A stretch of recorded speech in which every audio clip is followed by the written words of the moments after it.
Welcome, everyone. I'm Rebecca Wallenfelsz, a partner in the Trust and Estates Group at Chapman and Cutler.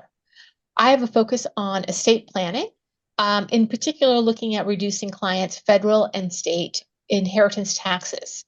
With me is Mike Jankowske. Mike is the president of the Hamelind Group, which provides plan giving resources and strategies to professional advisors like myself, to donors, and to not-for-profit profits.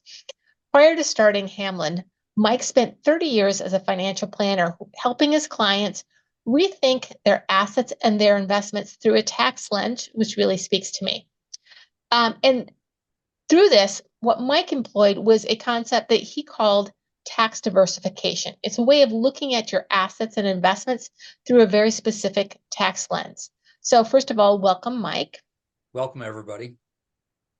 And can you tell us, before we dive into this a little bit, about quickly, what is tax diversification? What do you mean when we use that phrase? For those of you who viewed our videos before, repetition is always good. But quite honestly, if you took your wealth and started to categorize it into different categories or buckets, as we call it, there's different buckets. One's tax qualified, tax deferred, which means that's things like 401k plans, IRAs. There's non-qualified tax defers, where you put money into something where you defer the interest or growth, but you ultimately report it as regular income. There's the tax-exempt bucket, which provides tax-free cash flow.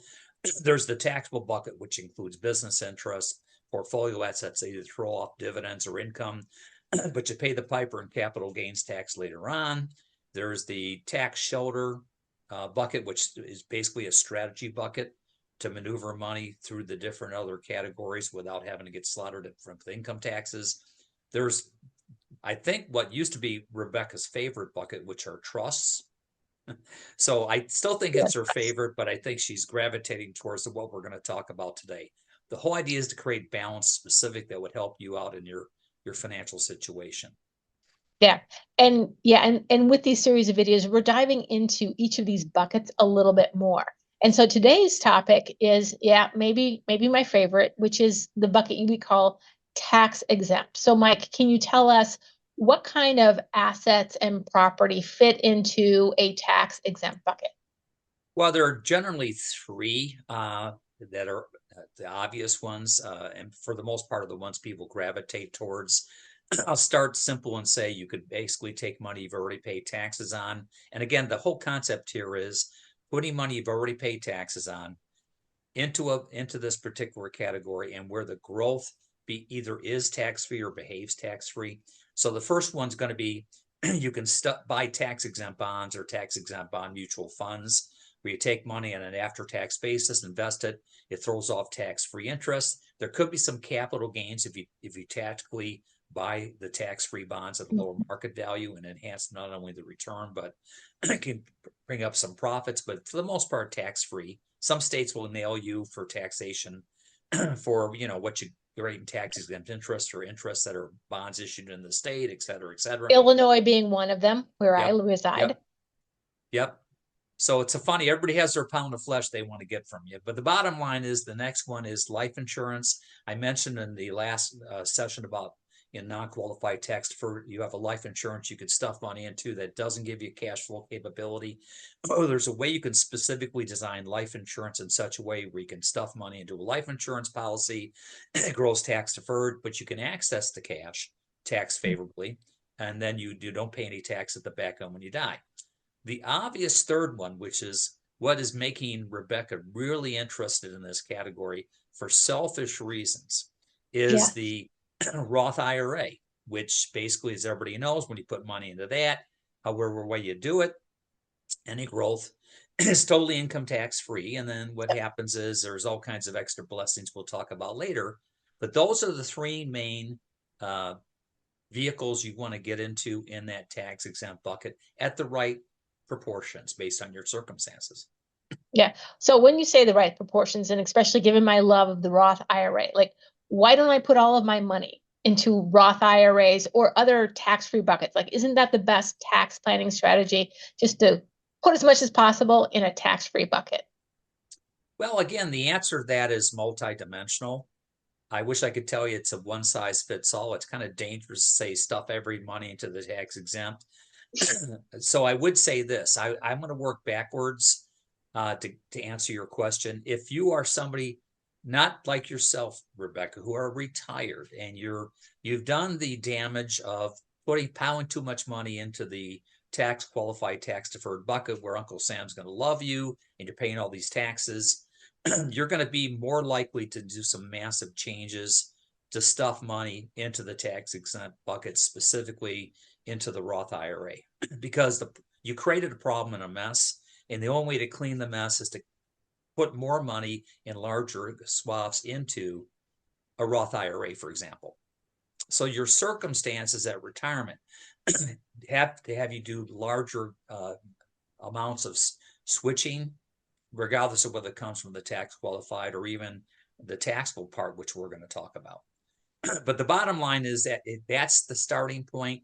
Now, let's rewind to somebody that's just getting started, okay? Because if you can tactically build up over time money sitting in the tax exempt bucket, whether it's a Roth IRA, insurance, and tax exempt bonds, that makes the job easier down the road where you don't have to worry about going through giant changes and you're already pretty much teed up to be more tax efficient to cash flow anything during your lifetime, even pre-retirement, to be honest.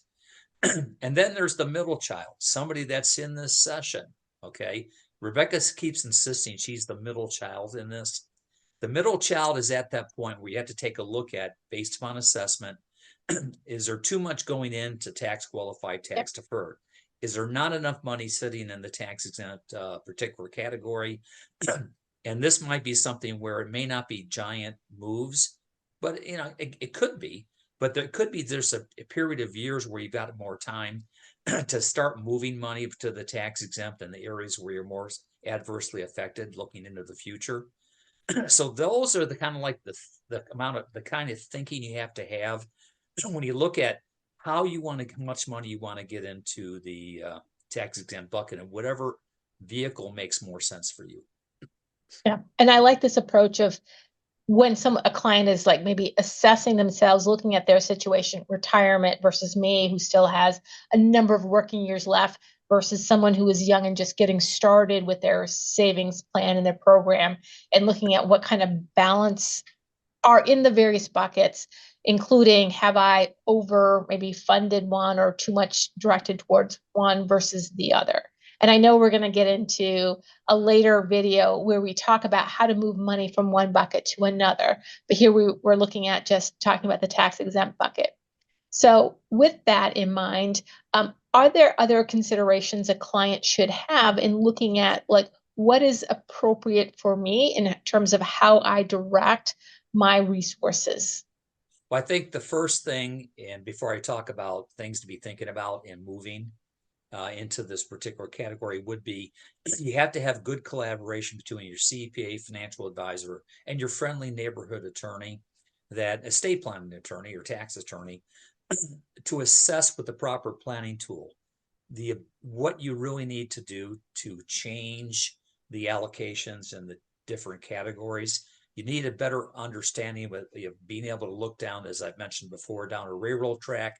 If you don't have the right tool, you really don't have enough clarity to make a decision. At least a planning tool in collaboration with your advisors can open that up for you to give you an idea. That would end up being sort of like your goal. Now comes the sticker shock, okay, which is what you're alluding to. I'm going to take each particular category, and we're not going to talk about solutions, but we're going to tease you a little bit as part of this session.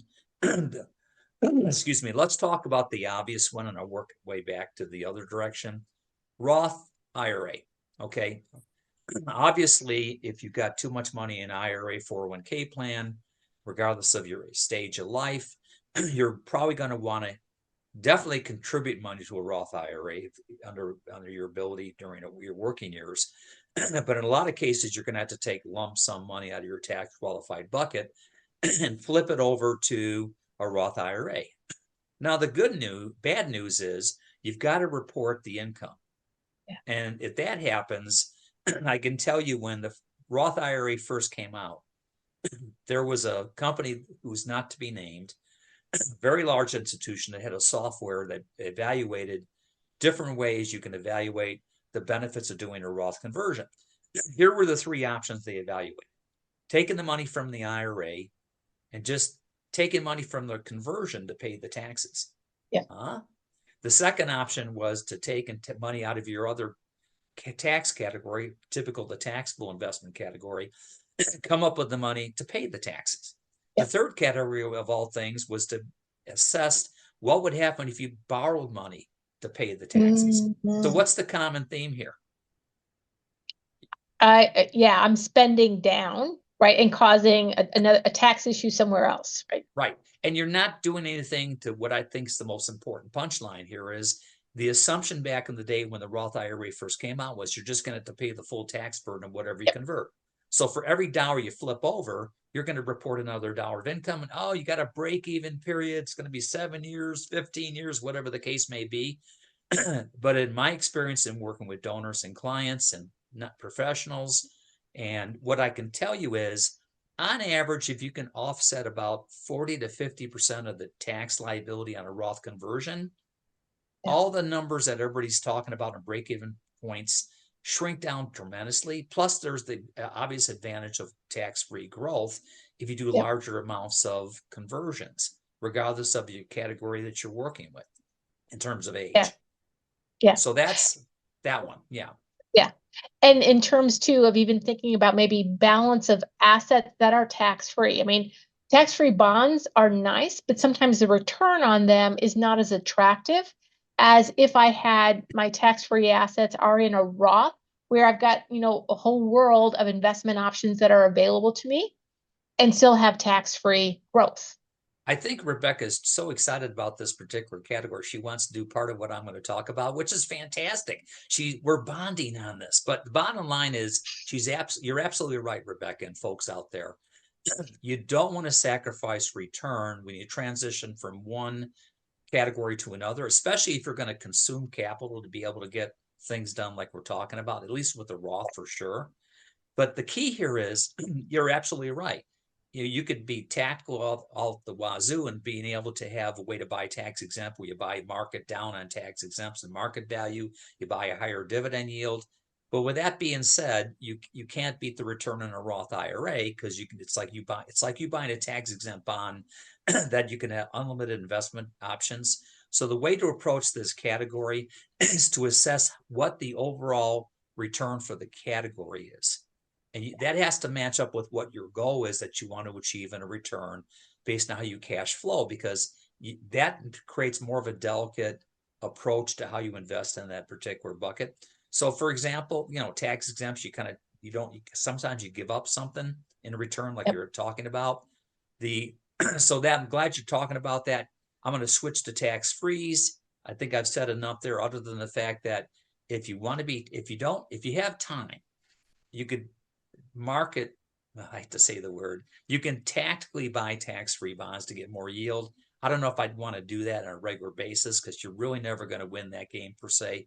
I think what you need to do is to assess how much needs to go in the tax exempt relative to the Roth, and then the last category, which I need to talk about because this goes back to transition back and forth, is the life insurance product that, if you remember what I said in the prior session, if you don't structure the life insurance properly, it becomes a holding bucket option and non-qualified tax deferred, where you know that when you die, all the deferred interest in a non-qualified and a life insurance policy becomes income tax free to your spouse or next generation. But what if you need cash flow? Okay. Right. In the tax exempt category, there's a type of life insurance strategy that you can take the same concept I talked about in the prior session. And instead of dumping a lump sum into the life insurance in forms of a premium, you structure the payments over 7 years to still accomplish the same end result of getting a large lump sum into the insurance. Because of IRS regs, if you do that, the tax characteristics of what you can do with that cash value change. For example, when you take a withdrawal out of that life insurance, it's considered principal interest and principal Mhm. first, interest last, which Yep. is extraordinary. They've also got a concept called a wash loan where you can actually, this sounds crazy, you can do a collateral loan, borrowing money from the life insurance policy. But if you've got a wash provision that you can exercise in the contract, what you get charged in interest, which by the way is simple interest, which means if you pay the loan off, you don't pay the stated interest rate. But at worst cases, you're a wash. You earn as much as you pay in an interest charge. And if you never paid the loan off, you pass away, the insurance company pays off the loan that's outstanding on the policy. All the proceeds go income tax free to your spouse or next generation. So you have the best of both worlds. You can cash flow money out. Okay, if you need it, you can turn around and know that if you never have to replenish the money there, you can turn around and I hate to say simply die, but then you can pass along to your family, and then guess what? All that growth, interest, whatever the case may be, is totally tax free. So you can see there, there's different characteristics. Okay, the Roth is like the ultimate. The tax free is, yeah, it makes sense, especially at higher wealth levels. The life insurance is intriguing because you can actually accomplish the same thing in that particular bucket with a large lump sum, and then have time to transition money from another bucket to pay for that 7-year premium paying period. So that's sort of like how you massage back and forth what you do there. Return wise, the lowest return is probably going to be the tax exempt. Potentially the return in the cash value of the insurance could be tax exempt level or better based on the product you buy. The Roth is going to obviously outperform the other two. Thus, the blended approach to how you invest in that particular category. Yeah. And for that insurance product, is that the one also, does it make the most sense for someone who like has a life insurance need, i.e. wants to have a policy to protect, spouse or future descendants, or is it simply dependent on someone's situations, regardless of whether they need insurance? It's just a good, tactically smart, tax efficient, asset to add if they don't have it already. Well, it depends on who's buying the insurance and what their circumstances are. But I will say this, if there's what we call a premature death need, where if somebody passes away, you don't have enough resources available to your surviving spouse or kids, then you probably, it has a dual purpose of providing additional lump sum money upon your death, et cetera, et cetera. But along the way, you can use the loan provision to pay for cars, fund a college education, and avoid financial aid penalties. It's all a matter of tactics and what your goals are for each circumstance.